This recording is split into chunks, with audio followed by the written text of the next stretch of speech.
Selamat malam, Pak. Saya Berlin Hia dari kelas F Mahatma. Saya akan menjelaskan tentang kelompok sosial.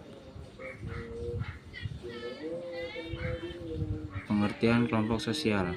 Kelompok sosial adalah kumpulan individu yang saling berinteraksi secara rutin, memiliki kesadaran bersama sebagai satu kesatuan, dan berbagi norma nilai serta tujuan yang sama.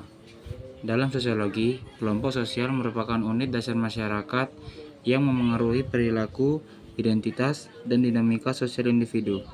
Konsep ini pertama kali dikembangkan oleh sosiolog seperti Emile Durkheim dan Georg Simmel. Ciri-ciri utama yang pertama ada interaksi sosial. Anggota saling berkomunikasi dan berhubungan secara langsung atau tidak. Yang kedua ada kesadaran kelompok. Anggota merasa bagian dari kelompok tersebut, misalnya kami atau mereka.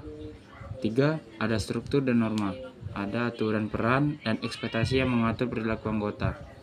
Yang keempat, ada tujuan bersama. Kelompok memiliki fungsi seperti dukungan emosional, pencapaian, ekonomi, atau advokasi sosial. Jenis-jenis kelompok sosial. Kelompok sosial dapat diklasifikasikan berdasarkan ukuran durasi atau fungsi. Berikut beberapa jenisnya. Ada kelompok primer. Kelompok primer ini dia seperti primary group, ukurannya kecil, hubungan intim dan emosional. Contoh kelompok primer di sini ada keluarga, teman dekat, atau kelompok permainan anak.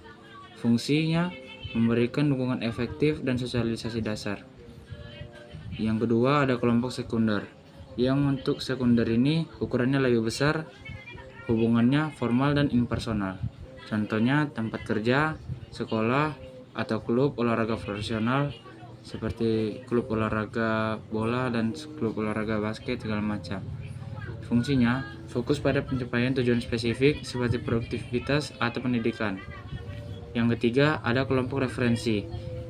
Kelompok ini adalah menjadi kelompok yang menjadi patokan bagi individu untuk menilai diri sendiri atau perilakunya, meskipun tidak selalu menjadi anggota.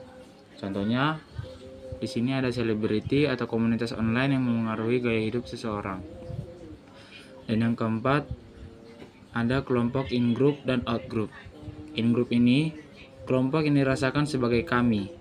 Kami itu seperti positif, loyalitasnya yang tinggi. Dan yang ini ada out-group. Out-group ini seperti kelompok luar yang dirasakan sebagai mereka. Sering menimbulkan konflik atau stereotip. Contohnya seperti supporter tim sepak bola versus rival gitu. Yang kelima ada kelompok formal dan informal. Formal diatur oleh aturan tertulis seperti organisasi perusahaan atau pemerintahan, dan juga ada peraturan-peraturan yang membuat mereka menjadi teratur dalam pekerjaan mereka. Informal terbentuk secara alami seperti geng teman atau komunitas hobi. Oke, lanjut. Contoh dalam kehidupan sehari-hari. Contoh dalam kehidupan sehari-hari seperti di negara kita ini, di Indonesia, kelompok sosial seperti gotong royong di desa atau organisasi seperti Muhammadiyah atau NU. Dampak modernnya, media sosial menciptakan kelompok virtual seperti komunitas di Twitter atau Facebook atau juga Instagram yang bisa menjadi referensi bagi identitas digital. Teori penting. Teori fungsionalisme. Teori ini menjaga kestabilan masyarakat, dan teori konflik ini sering bersaing untuk sumber daya menyebabkan ketidaksetaraan, misalnya kelas sosial atas atau bawah. Yang ketiga ada teori interaksionisme. Interaksi ini dalam kelompok membentuk makna dan identitas melalui simbol seperti bahasa atau ritual. Oke, sekian segitu saja Pak dari saya. Mohon maaf jika ada kesalahan kata. Saya Berlin Hia dari F Mahatma. Terima kasih Pak.